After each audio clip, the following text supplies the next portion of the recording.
वो फोन करेगा और उसके एक फोन से हर तरफ मच जाएगा हड़कंप। वैसे वो खुद को बड़ा अफसर कहता है, लेकिन हकीकत में वो कौन है ये आपको पहचानना है। हम आपको उसकी आवाज सुनाने जा रहे हैं। आपसे गुजारिश है कि इस आवाज को ध्यान से सुनिए। हो सकता है आपने कभी ये आवाज सुनी हो।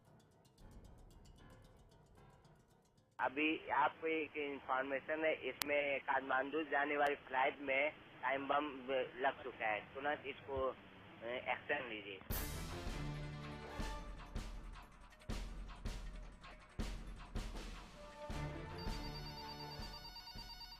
फोन की एक घंटी और दहल गई दिल्ली। जारी हुआ रेड अलर्ट। एयरपोर्ट पर मच गया हड़कंप। फोन पर आया खौफनाक पैगाम। दहशत में सिर्फ एयरपोर्ट नहीं, पूरी दिल्ली पर भी मंडराया खतरा। जब घड़ी बजाएगी 7 तो एक नहीं 2-3 जगह पर होंगे धमाके।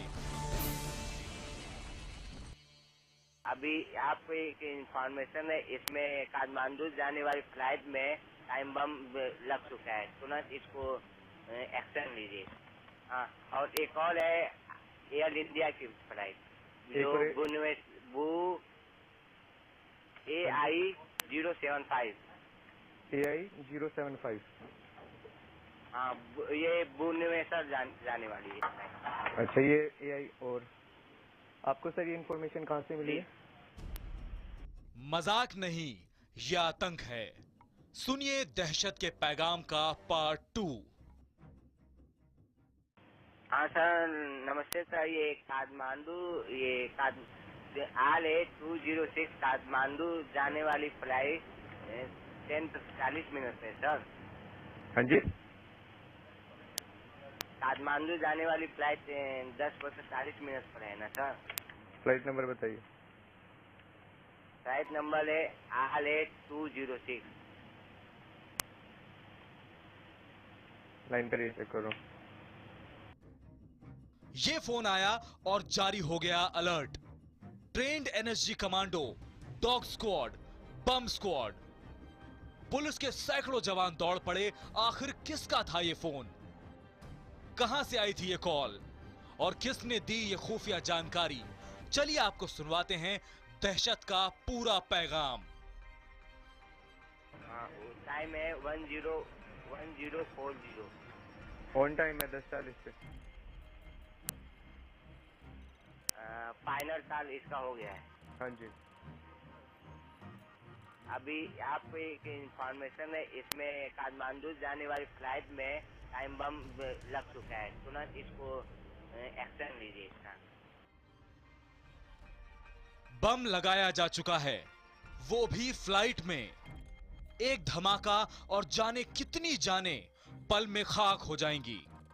पूरे देश में दहशत फैल जाएगी। यह आतंकी हमले का पैगाम था। आतंकवादियों के नापाक इरादों की जानकारी फोन उठाने वाले एयरपोर्ट अधिकारी ने और जानकारियां जुटाना शुरू किया। सर आपका नाम? मेरा नाम है अभिषेक सिंह सर। अभिषेक सिंह, ओके। और सर हाँ, ये फ्लाइट के अंदर है या फ्लाइट के बाहर है? फ्लाइट के अंदर है, फ्लाइट के बाहर है? फ्लाइट के अंदर है। फ्लाइट के अंदर है। Flight number RA206। हाँ, और एक और है एयर इंडिया की फ्लाइट जो AI 075। AI 075। हाँ, ये भुवनेश्वर जाने वाली है।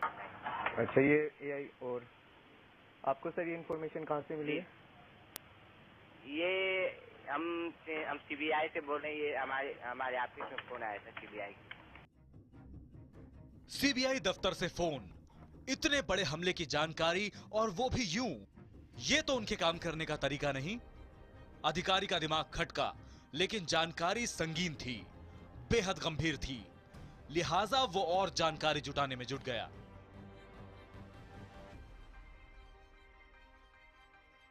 कैसे बोल रहे हैं आप? जी जी जी आपके ऑफिस से फोन आया था? जी जी, हमारे ऑफिस का। ओके। और सर बम कैसा दिखता है? आप बम ब्रीफ केस में, किसी बैरेज बैग में, किस टाइप से? ये जो 4 गो टाइम बम है, एक टाइम बम लेगेज के द्वारा चेकिंग हो गया है और दूसरा हैंड कैरी में ले गया है, तो पता नहीं सर। चेकिंग हो ऐसा गया बम है कि जो चेकिंग करने के दौरान पता नहीं चलेगा। चेकिंग हो गया है, ऐसा बम है। चेकिंग हो गया है, हाँ। ओके, और फिर क्या करते हैं वो? आपको पर्सन का नाम पता है जो बम लेके जा रहे हैं फ्लाइट के अंदर? ये पर्सन का नाम हमको पता नहीं है, लेकिन कहाँ के है? इंडियन सिटीजन है या फॉरेन सिटीजन है, फॉरेन नेशनल है? ये तो हमारे पास फोन आया था, कोई विदेशी है, फॉरेनर। इस सवाल पर कॉलर ने जो बताया वो ऐसी जानकारी थी जिसके बाद पूरा महकमा हिल गया। सुनिए, अब फोन करने वाला वो जानकारी देगा जिसे सुनकर आपके भी होश उड़ जाएंगे। दिल्ली देश का दिल, और 1-2 नहीं, 10-12 नहीं, पूरे 50 आतंकी। अब क्या होगा? कहां-कहां कहर बरपाएंगे वो? किस-किस को बनाएंगे निशाना? क्या है उनका प्लान? फोन करने वाले ने राज भी खोला। बताई आतंकियों के प्लान की पूरी जानकारी। सुना आपने, शाम के 7 बजे होगा आतंकी हमला, और पहले हमले की सूचना तो एयरपोर्ट की थी। टाइम बम की घड़ी में काउंटडाउन शुरू हो चुका था। अधिकारी ने फौरन उच्च अधिकारियों को फोन करके जानकारी दी। अधिकारियों ने फौरन अलर्ट भी जारी कर दिया। सुरक्षा के हर दस्ते तक सूचना पहुंचा दी गई। फौरन ही CISF एयरपोर्ट अथॉरिटी को मैसेज भेजा गया। दिल्ली पुलिस ने आनन फानन में एयरपोर्ट को घेर लिया। NSG कमांडो, बम स्क्वाड, डॉग स्क्वाड तुरंत एयरपोर्ट पहुंचे। फोन करने वाले CBI अधिकारी ने जिन 2 विमानों की जानकारी दी थी, उनके चप्पे चप्पे की पड़ताल शुरू हो गई। एजेंसियों के करीब 100 लोगों की ट्रेन टीम जांच में जुट गई। इस जांच के चलते करीब 7 घंटे तक फ्लाइट रुकी रही, लेकिन अंत में कुछ भी हासिल नहीं हुआ। आखिर ये क्या चक्कर है? न बम मिला, न कोई आतंकी। क्या वो वक्त रहते भागने में कामयाब रहा? इन सवालों का जवाब भी आपको देंगे, बस आप बने रहिए हमारे साथ। अभिषेक कुमार के साथ आनंद तिवारी, IBN 7।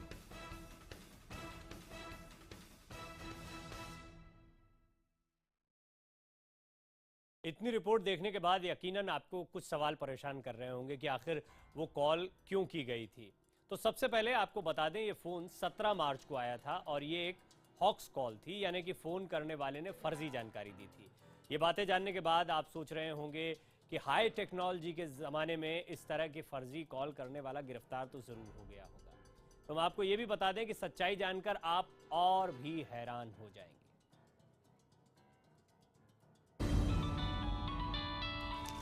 इन सवालों का जवाब सुनने से पहले आप एक फिल्मी सीन देखिए। कमिश्नर प्रकाश राठौड़। कौन बोल रहे हैं? राठौड़ साहब, टोकिएगा नहीं, सिर्फ सुनिएगा। मैंने शहर में 5 अलग अलग जगह पर बॉम्ब्स प्लांट किए हैं और ये सारे बॉम्ब्स ठीक 6:30 पे ब्लास्ट होंगे, लेकिन ये अवॉइड हो सकता है। मैं आधे घंटे बाद आपको फोन करके बताऊंगा कि मुझे क्या चाहिए, और मैं सिर्फ किसी एक इंसान के साथ बात या नेगोशिएट करूंगा। तब तक आप लोग ये फैसला कर लीजिए कि वो आदमी कौन होगा। देखा आपने, इंटरनेट से की गई महज चंद मिनट की एक फोन कॉल ने एक शहर के पुलिस कमिश्नर को हिला कर रख दिया। हाँ, मेरे 555 वाले नंबर पर लास्ट कॉल किसका था जरा पता? सोचने पर मजबूर कर दिया। जय CM साहब कहाँ हैं? जिस नंबर से फोन किया गया वो नंबर कमिश्नर साहब के मोबाइल पर दिख भी नहीं रहा है। आप सोच रहे होंगे कि ये कैसे मुमकिन है, तो चलिए आपको बताते हैं। दरअसल ये कॉल जिस नंबर से की जाती है उसे ट्रेस करके पहचान निकाल लेना नामुमकिन है। आपके दिमाग को परेशान करते इस सवाल का जवाब 4 अक्षरों में छिपा है। वो है VoIP, voice over internet protocol. इस कॉल को इंटरनेट के जरिए किया जाता है, जिसके चलते नंबर भारत का नहीं बल्कि किसी और देश का दिखाता है। इसी वजह से फोन करने वाले की पहचान कर पाना मुमकिन नहीं हो पाता। कौन? मैं अनुज अग्रवाल बोल रहा हूँ। सर कहीं बाहर गए हैं क्या? नंबर बाहर का आ रही है। मैं तो दिल्ली से बोल रहा हूँ और मेरे साथ आपके साथी आनंद तिवारी जी भी बैठे हुए हैं IBN 7 से। सर दिल्ली से, पर नंबर तो ये बाहर का है। हाँ, ये एक VoIP कॉल है, वॉइस ओवर इंटरनेट प्रोटोकॉल, और इस कॉल में मैंने जो है नंबर बाहर का स्पूफ कर दिया है।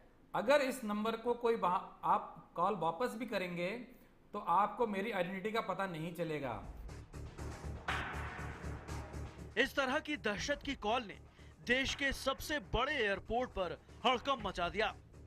पिछले कुछ महीनों से इस तरह की दर्जन भर से ज्यादा कॉल ने Delhi police, CISF, airport authority, इन सबको परेशान किया हुआ है। दिल्ली का IGI एयरपोर्ट न केवल देश का सबसे संवेदनशील एयरपोर्ट है, बल्कि सबसे महत्वपूर्ण एयरपोर्ट भी माना जाता है। ये एयरपोर्ट लगातार आतंकवादियों के निशाने पर भी रहता है। ऐसे में अगर कोई VoIP नंबर के जरिए किसी प्लेन में बम की कॉल करता है तो जाहिर तौर पर तमाम एजेंसियों का चौकन्ना होना जरूरी है। कॉल करने वाला शख्स आज तक कानून के शिकंजे में नहीं फंस पाया। दिल्ली पुलिस के मुताबिक इस तरह आने वाली कॉल को नजरअंदाज भी किया जा सकता है, क्योंकि पहली नजर में मालूम पड़ जाता है कि यह हॉक्स कॉल है। लेकिन क्योंकि मामला सुरक्षा का है तो इतनी गंभीर जानकारी आने पर एविएशन सिक्योरिटी के लिए सारे ड्रिल करना बेहद जरूरी हो जाता है। इसमें इशू ये होता है कि उसके पूरे ड्रिल हैं, क्योंकि एविएशन सिक्योरिटी में हम लोग इसको नज़रअंदाज नहीं कर सकते हैं कि अगर किसी फ़्लाइट के बारे में कोई कह रहा है, चाहे अनजान आदमी ही क्यों ना हो, तो हम उसको नज़रअंदाज नहीं कर सकते। हमें पूरे ड्रिल से उसको एंटी सबॉर्टेज चेक करनी होती है। दिल्ली एयरपोर्ट पर पिछले कुछ वक्त में इस तरह की 16 कॉल आ चुकी है। ऐसी ही फर्जी जानकारी वाली दहशत की कॉल्स ने आजकल देश के अलग अलग शहरों में दहशत फैलाई हुई है। देश की राजधानी दिल्ली के सुरक्षा तंत्र को परेशान कर रखा है। अगर आपने इस आवाज को पहचाना है तो आप कानून की मदद कीजिए, पुलिस को उस शख्स की जानकारी जरूर दीजिए। टाइम है 1040।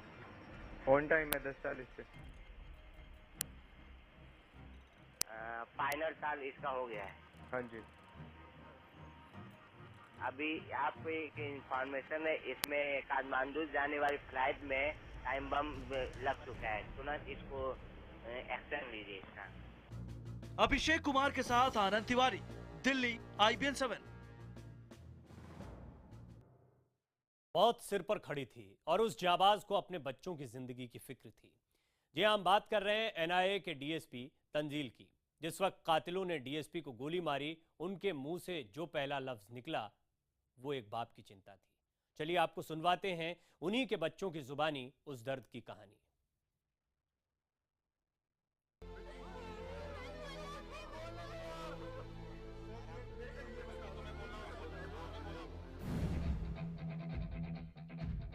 ये दिल खराश चीखें हैं उस बेटी की जिसने अपने बाप को खून के दरिया में डूबते देखा था।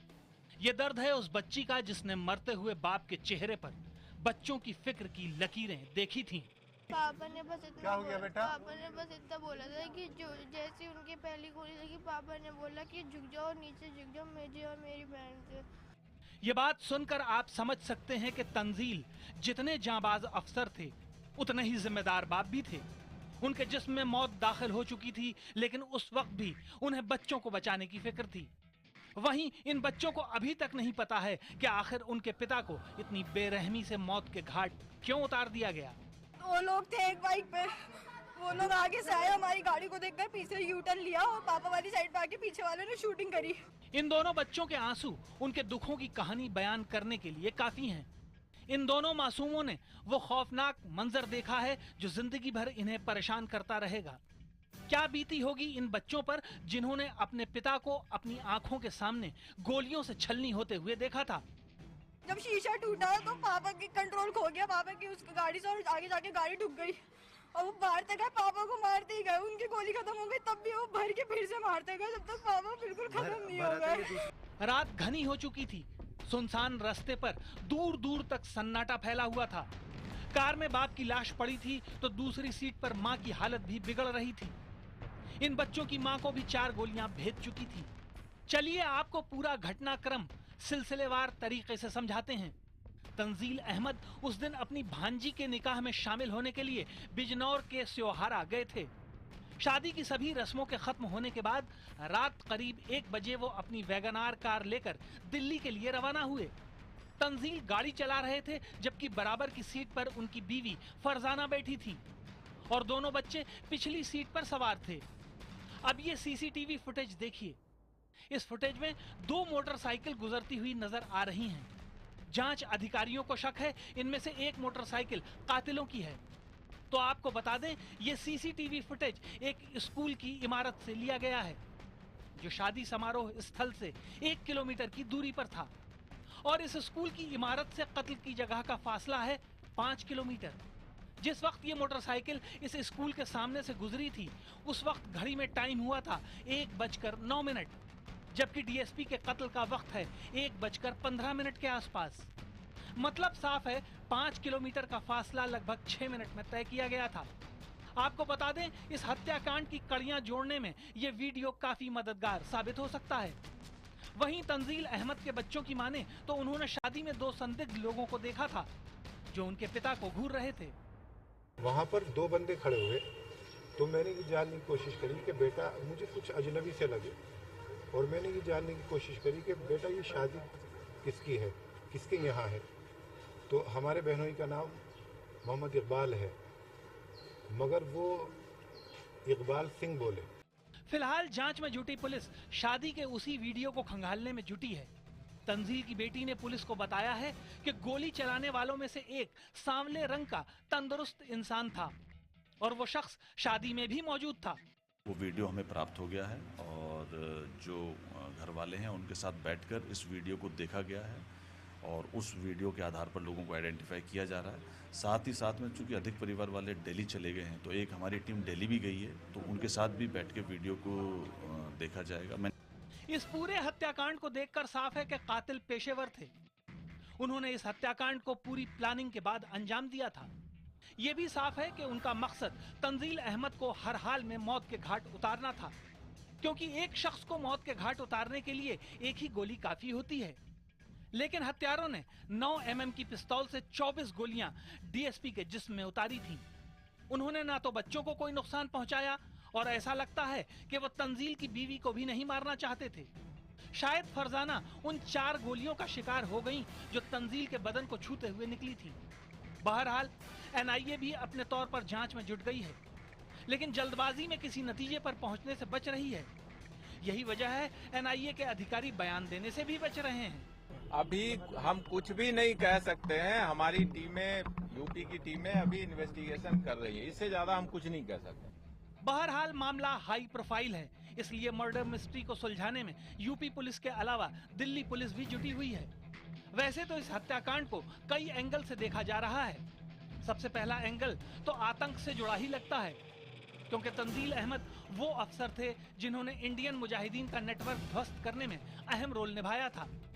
लेकिन सबसे अहम मुद्दा यह है कि कातिलों को तंजील अहमद के शादी में शरीक होने की जानकारी कैसे मिली। क्या वो शख्स तंजील का कोई करीबी था जिसने कातिलों को शादी के प्रोग्राम से लेकर उनकी वापसी तक की जानकारियां दी थी, या फिर हत्यारे दिल्ली से ही नजर रखे हुए थे? इन सब सवालों के जवाब जांच के बाद ही सामने आएंगे। डीएसपी हत्याकांड मामले की जांच कर रही एजेंसियों को 2 बड़े सुराग हाथ लगे हैं।